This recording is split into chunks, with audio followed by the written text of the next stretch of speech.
Hidup mahasiswa. Kami adalah pengawal reformasi yang setia kepada NKRI. Assalamualaikum warahmatullahi wabarakatuh. Sebelumnya perkenalkan, nama saya Ahmad Afiquddin Athoillah dari Prodi HKI 1B.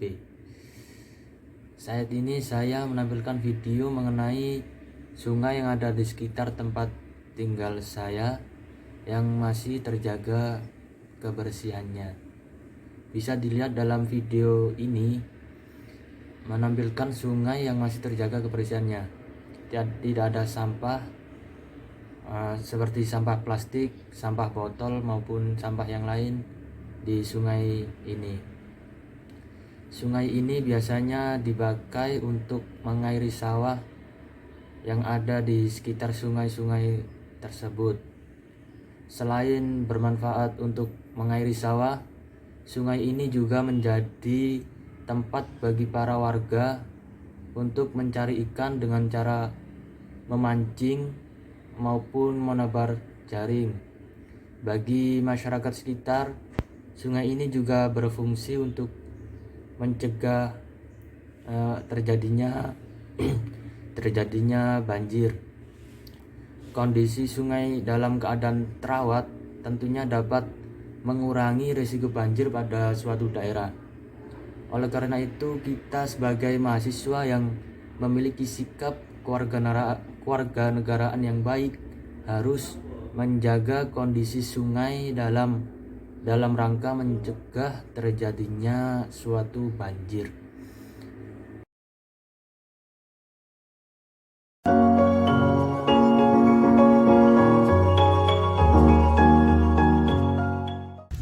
Permisi, Mas, boleh minta waktunya sebentar?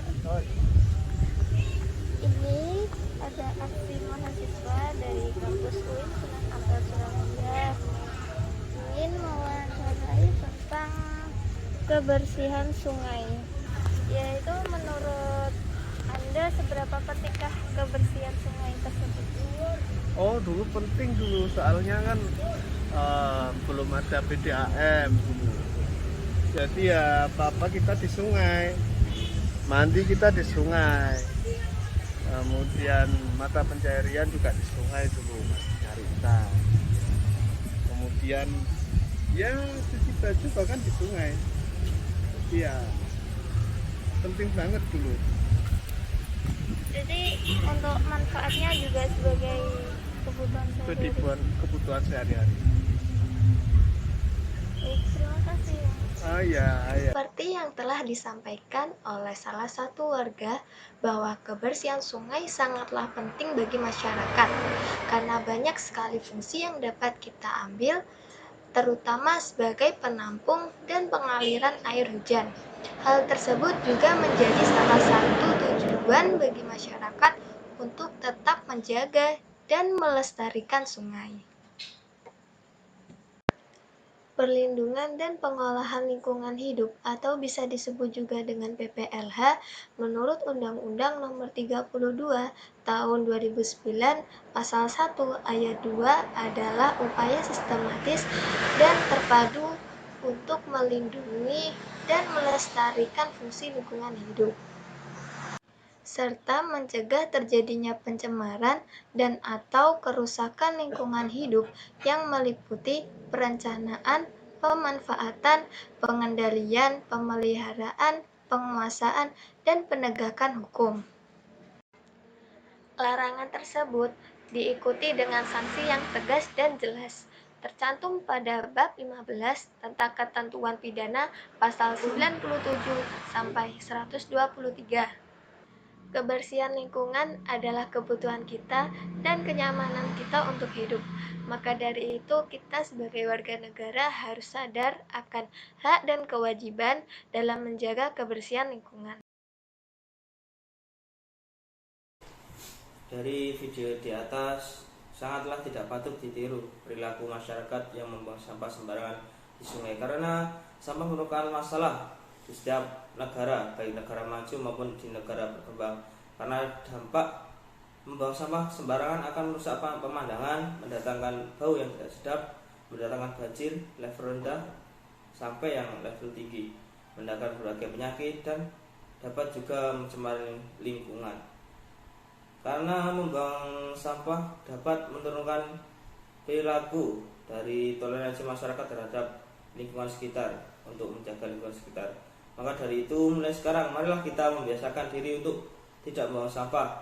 Apa sih susahnya membuang sampah pada tempatnya?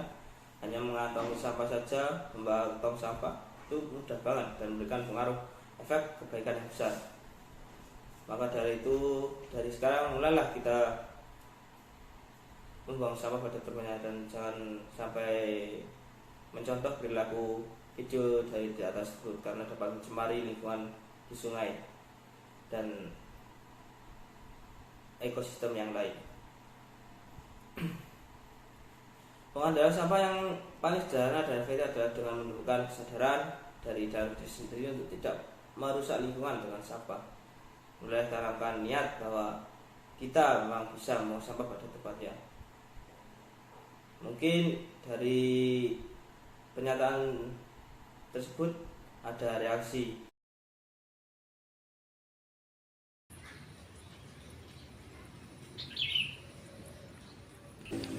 Lalu, bagaimana pendapat Anda tentang video yang sudah saya tunjukkan yang tadi? Saya kurang begitu setuju dengan orang yang membuang sampah sembarangan di sungai, karena itu dapat membuat lingkungan tercemar dan bisa terjadi penyumbatan sungai, hingga bisa terjadi banjir. Hal ini juga dapat merugikan lingkungan dan masyarakat sekitar. Dan menurut saya sendiri itu melanggar norma yang berlaku dan tidak mencerminkan nilai-nilai kemanusiaan terhadap ekosistem sungai. Dan kalau menurut saya sendiri, sampah kan dapat diolah dengan baik. Seperti botol bekas dapat dibuat kerajinan tangan, kaleng cat dapat buat sebagai pot bunga, terus sampah rumah tangga sendiri dapat dijadikan pupuk kompos tanaman. Itu saja pendapat saya. Iya, Mbak. Terima kasih juga. Bisa disimpulkan dari pendapat narasumber yang tadi bahwa perilaku membuang sampah sembarangan di sungai adalah perilaku yang bertentangan dengan sila yang kedua karena tidak mencerminkan norma-norma yang berlaku dan tidak mencerminkan nilai-nilai kemanusiaan terhadap ekosistem yang ada di sungai. Kondisi lingkungan zaman sekarang sudah sangat jauh berbeda dari zaman yang dulu. Karena kondisi lingkungan zaman sekarang sudah sangat memprihatinkan. Karena di berbagai tempat sudah banyak sampah-sampah yang berserakan. Dan penyebab utama kumuhnya lingkungan adalah karena masih banyaknya orang yang membuang sampah sembarangan. Kewajiban kita sebagai manusia terhadap lingkungan adalah menjaga kebersihan. Karena dengan menjaga kebersihan adalah salah satu aspek terwujudnya kesehatan yang dianugerahkan oleh Tuhan Yang Maha Esa kepada kita sebagai manusia. Dan sungai yang bersih dapat membawa keuntungan yang besar bagi kita. Tidak hanya manusia, tetapi kelangsungan hidup ekosistem yang ada di dalamnya. Dan konon, kata orang Jawa, ketika mau membersihkan aliran sumber mata air bisa dilakukan pada hari Sabtu. Karena agar saluran air menjadi bagus dan indah.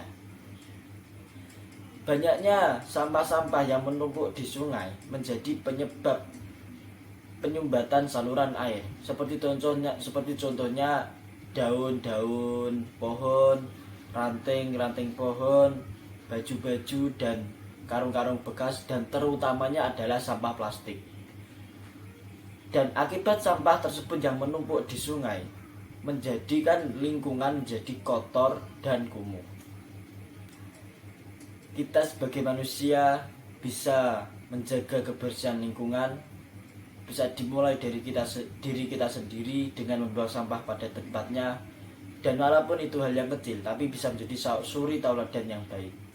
Dan harapannya kedepannya semoga masyarakat bisa membuang sampah pada tempatnya, bisa lebih sadar diri dan mentaati peraturan pelarangan membuang sampah sembarangan. Dan karena sejatinya satu sampah dapat menyumbat saluran air dan menjadikan lingkungan kita menjadi kumuh. Silahkan lihat videonya. Bagaimana pendapat Anda mengenai video yang saya tampilkan kepada Anda? Mengenai pendapat saya, itu bagus dan terinspirasi saya. Nah, pada poin ini, yang membuat ibu itu menjadi terinspirasi yaitu nilai dari gotong royong yang dilakukan oleh warga dalam membersihkan sungai tersebut. Hal ini dikarenakan nilai dari gotong royong merupakan suatu pengamalan dari sila ketiga Pancasila yang bunyinya Persatuan Indonesia. Kita tahu bahwa gotong royong merupakan suatu bentuk kerjasama yang dilakukan oleh sekelompok orang dalam melakukan satu tujuan yang sama tanpa mengharapkan suatu imbalan apapun, sehingga nilai persatuan sangat ditonjolkan dalam kegiatan ini. Mulai apa-apa yang dilakukan secara gotong royong, bahkan seperti di sungai, apalagi masa-masa seperti ini, masa-masa musim hujan ya, banjir terjadi di mana-mana. Sangat terinspirasi dan senang saya jika di desa saya dilakukan seperti itu. Apakah Anda ingin kegiatan seperti gotong royong ini dilakukan secara rutin di desa Anda dan apa alasan Anda? Ya, secara rutin setiap bulan, bahkan di masa-masa seperti ini. Soalnya kan setiap orang itu nggak sama, kadang ada yang di. Setelah melihat video tersebut, menurut saya, tindakan gotong royong yang dilakukan dalam video itu merupakan hal yang perlu kita tanamkan dalam kehidupan sehari-hari.